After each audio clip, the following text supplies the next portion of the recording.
জেলা সভাপতি সুশান্ত বেরা এবং আমাদের প্রাক্তন সভাপতি রাজ্য নেতৃত্ব বিমান ঘোষ এবং স্থানীয় বিধায়ক বিশ্বনাথ কারক সহ সকলেই এসেছেন এবং আপনার প্রথা অনুযায়ী শেষকৃত্য যেটাকে বলে মাটি ইত্যাদি দেওয়ার ক্ষেত্রে তারা পাশে দাঁড়িয়েছেন পরিবারের। প্রাথমিকভাবে বাড়ির পক্ষ থেকে মাকিবুল্লাহ ভাই বাড়ির পক্ষ থেকে একটা অস্বাভাবিক মৃত্যুর জন্য সন্দেহজনক মৃত্যুর জন্য অভিযোগও করা হয়েছে। এখন আমাদের কাছে কতগুলো প্রশ্ন অধরা রয়েছে। একটা হচ্ছে মোবাইল ফোনে কল রেকর্ড, পুলিশ নিয়ে গেছে মোবাইল ফোন, এটা পুলিশের পরিবারকে অন্তত জানানো উচিত যে কল রেকর্ড থেকে লাস্ট কলটা কার এসছে কি এসছে। এটা কিন্তু আইও বা পুলিশ অথরিটি এখনো পর্যন্ত পরিবারকে জানায়নি।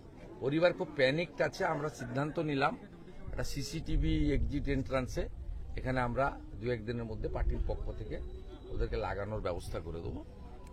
এইটা জানানো হয়নি, ওদের মধ্যে কনফিউশন আছে এবং ওনার মিসেস বলছে একসঙ্গেই আমরা ছিলাম একই ঘরে, তা কানে হেডফোন ছিল, কেউ বা কারা ডাকার ফলে, খুব পরোপকারী ছেলে ছিল, সামাজিক কাজ করত, আমাদের মাইনরিটি মোর্চার এই মণ্ডলের মণ্ডল 3 গোঘাটের সভাপতি ছিল। তাকে কেউ না কেউ ডেকেছে, সে সাথে সাথে বেরিয়ে গেছে। এটা তার স্ত্রীর একটা আশঙ্কা এবং অভিযোগ। এটা নিরসন করতে গেলে মোবাইল ফোনটা খুব দ্রুততার সঙ্গে পুলিশ নিয়ে গেছে, তার কল রেকর্ড বা কল হিস্ট্রি বের করে পরিবারকে জানানো উচিত, তাহলে সন্দেহ অনেকটা দূর হতে পারে। দ্বিতীয়ত হচ্ছে একটা সুইসাইড নোট পুলিশ আমাদের নেতৃত্বকে জানিয়েছে, তাতে 25/5 এই ডেটের অনেক আগের। এটাও খুব সন্দেহজনক। এতে আমাদের বক্তব্য হচ্ছে ফরেন্সিক ল্যাবে দিলে হবে না, সেন্ট্রাল ফরেন্সিক ল্যাবে দিয়ে এটা তার হাতের অক্ষর কিনা, কবেকার, এর সঙ্গে এই অস্বাভাবিক মৃত্যুর কোনো সম্পর্ক আছে কিনা এটা দেখা দরকার। বাকি আমরা সবাই এবং পরিবার ওয়েট করছে পোস্টমর্টম রিপোর্টের উপরে। পোস্টমর্টম রিপোর্টের পরে যদি আমরা দেখি কোনো অস্বাভাবিক কিছু আছে, পরিবার আইনের আশ্রয় নেবে, আমরা তাদেরকে পাশে থাকব।